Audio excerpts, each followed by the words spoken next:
Hey, Bobby Manning here. Welcome to the Garden Report. Number 2 tonight after the Celtics beat the Clippers 116-110. We talked about that game. Some big performances from Jaylen Brown, Jason Tatum.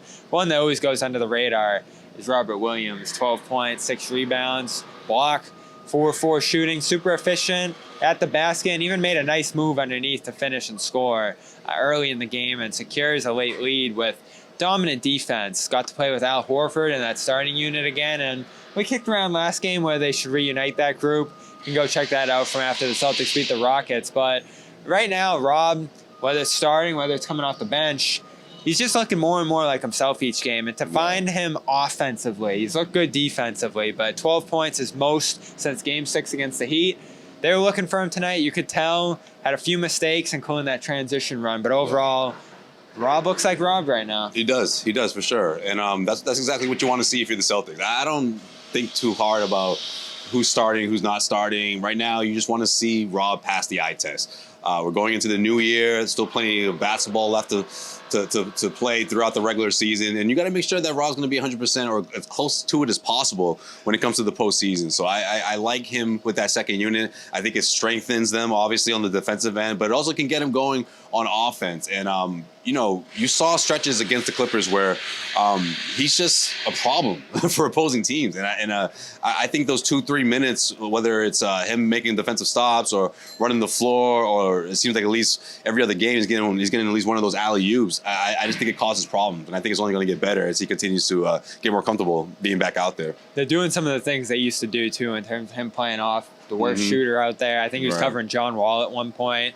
and he's able to just go into the lane and be a menace, help side. And the Clippers did a good job counteracting it. There was one play Powell finished where he was flying at him. But you also see at the three-point line, big difference from Cornette. He'll get out there and actually contest it, wave his arms, a ridiculous length. It's just a blessing to have him out there, and they're looking for him more often. I think that's super important, letting him feel the ball and make plays, and even that transition run that we saw they screwed up. I think he'll learn from that and take it himself next time. We've seen him do that in the past, and these are just the little moments that are going to add up and get him back where he was before. And when he's out there, again, I said it on the postgame show, if this team's healthy, I think it's really tough for any team to match up with them. I mean, the Clippers match up as well as anyone, and they looked overwhelmed at times. Especially if he's putting the ball on the floor, man. That one take to the rim, man, he was showing his versatility for sure on offense, and all that is going to help this team in the long way, in the long run.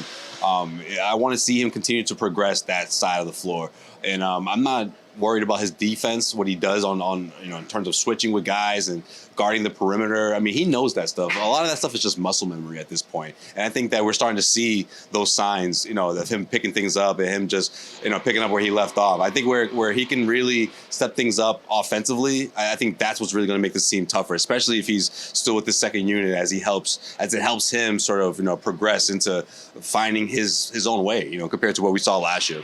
The minute's the only other question. And Damon talked pregame saying it's about comfort.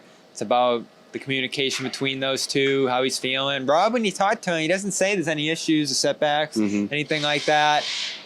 There was no minutes restriction as far as Joe explained it when he came back, but he's been hovering around that 21-minute mark. Yeah. I have no problem with it if that's the safe thing to do and you don't want to overload him. And there is a case, I guess, that meniscus tear was sort of a wear and tear thing.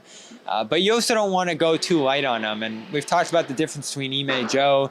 Ime really pushed him so far in his return, and it's still early. They've been fairly hesitant about pushing him extended minutes. He didn't play much in that third quarter. He was able to close the game, which is great. But come playoff time, you do hope he can push that 30 minutes per game that he was playing last year. And we'll see. I think that's the goal. I think it is. I mean, there's a lot of basketball left in the regular season. You got 3 good months, 3.5. There's a lot of games left. It's like what Tatum was talking about the last time this team lost. It's just like, man, you got 50 games left, the ups and downs, the peaks and valleys. I mean, these guys know. And I think last year was the best example of that. And Rob, of course, was a big part of that. So, with Rob coming back into the fold, everyone's excited to see this team jump up a notch, but we didn't realize this is going to be gradual, or maybe we did realize that. But seeing Rob or assuming he's going to be a starter no matter what, I think is what's surprising some Celtics fans. But I just don't think that's the worst thing in the world for this team. And I'm glad that Joe Mazzulla isn't afraid to go out in front of people and say that. And like, hey, don't just assume we're going to do what we did last year because it was successful. This is a different team. This is a different path. And obviously, it's a different coach. So, David Stoudemire is doing his best, just like he said, to manage the program, let it run itself, let it run its course. And he's not going to, start zero in on Rob and deciding when to pull him or if he should be out there longer. I think we'll see more of that throughout this West Coast road trip. I felt that way to start the year. I'm all for bringing them back into that unit. I think they were so good last year that it's worth trying and looking at it and seeing how far it can take you. It took them in the finals last year. So we'll see how that develops. We'll continue to debate that here on CLNS Media, Celtics All Access. Post-game reaction up on the YouTube channel. Go subscribe over there and go show our sponsors some love. athleticgreens.com/garden. Get you 5 free travel packs as well as a year's supply of vitamin D, vitamins, minerals, probiotics, all whole food sourced. Great stuff for you to start the new year. And Rocket Money, rocketmoney.com/garden. It's almost January. Those subscriptions are going to reset. Get to budgeting, people. All right, take care of your money. Check out what you're signed up for before January 1st. Go over there right now, rocketmoney.com/garden. Next time we see you, will be 2023. Appreciate you all riding with us throughout the run. Absolutely. We've really been at it for a full year now through Summer League, the draft, and off season. It was a heck of a year. Crazy year. 2022 was insane. NBA Finals, we covered that. We covered Ime Udoka's suspension. We covered this team's turnaround. Just about a year ago, we thought this group was done, and now they look like they're going to be a force in this league right into 2023, and we'll keep on rolling. Like I said last video, Josue is going to be out in Dallas. We'll keep an eye on you out there for a big game. Tatum versus Luka. Stay tuned. This could be a classic. We'll see. And we'll keep up the good work here. Good work with you, Josue. Absolutely, Bobby. We'll keep it going. See you next video.